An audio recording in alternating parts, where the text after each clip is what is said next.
Now here's Manasseh with the sport. 6 English clubs in the European Super League have withdrawn from plans to participate in the breakaway competition. Manchester City, Manchester United, Chelsea, Liverpool, and Tottenham and Arsenal have all bowed down to fan pressure to withdraw from the controversial competition just 48 hours after the league was formally announced. Earlier, Callum Nixon, who is a sports journalist and Manchester United fan from Cardiff, gave me his reaction to the whole saga. Really couldn't believe what I was hearing when the news broke, to be honest. I knew there have been rumours of this proposed European Super League, but I never thought they'd see the light of day. So my immediate reaction was pretty much disgust with my own club and the other 5 clubs involved. So yeah, that's probably what the immediate reaction would have been. Why, as a football fan and as a Manchester United fan specifically, were you against the proposed league? Well, football was created by the working class, and over the years, the sport has moved further and further away from its roots. And this proposed Super League would have been sort of a rich boys' club. There's no chance of relegation. So the founding members of the Super League, or the proposed Super League, would have been rewarded for just having mediocre performances, and just because they bring in lots of cash and advertising money. United's one of the biggest clubs in the world, and there is a duty at the club to be the ones setting the example and not the ones trying to run away with all the money because they want more of it.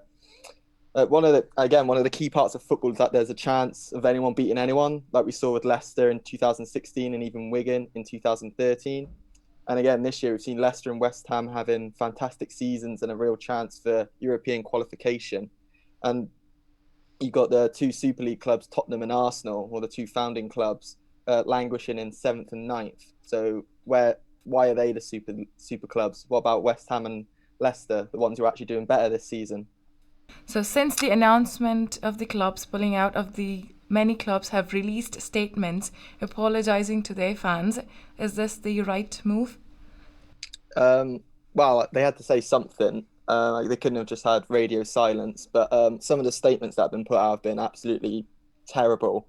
I think the Liverpool one didn't even say sorry. I know United have just released one in the last couple of minutes from Joel Glazer, one of the owners, and it's just they're just doing it because they have to. There's no sincereness behind it. There's no meaning behind it. They're just putting it out there because they want the fans back on their side. And at the end of the day, they have to say something. But yeah, it's the right move because they have to, like I said, they have to say something. But there's a lot to do to gain the trust back from these fans, I believe. That was sports journalist Callum Nixon speaking to me earlier. And that decision by the 6 clubs to leave the proposed European Super League has received a broad welcome. But like Callum, many fans are angry that the clubs have made the decision to join in the first place. Kevin Miles from the Football Supporter Association told Sky Sports News, lessons need to be learnt. It's quite clear, I think, to everybody that decisions like this should not be left in the hands of billionaire owners of a few clubs. It's quite clear to everybody else here that the viewpoint of fans and everybody else around the game is absolutely crucial and it should have an input into it. Liverpool owner John Hendry has apologised to the club's fans over their controversial plans to play in the ESL. Hendry has taken responsibility for the unnecessary negativity and says the fans are crucial to the club. Goes without saying, but should be said, that the project put forward was never going to stand without the support of the fans. No one ever thought differently in England. Over these 48 hours, you were very clear that it would not stand. We heard you. I heard you. Manchester City manager Pep Guardiola is backing his players to be unaffected by the drama of the last few days as they prepare for tonight's Premier League match against Aston Villa. They crashed out of the FA Cup, ending their hopes of a quadruple before the club confirmed that it would be joining the European Super League. City have since started proceedings to withdraw from the breakaway tournament.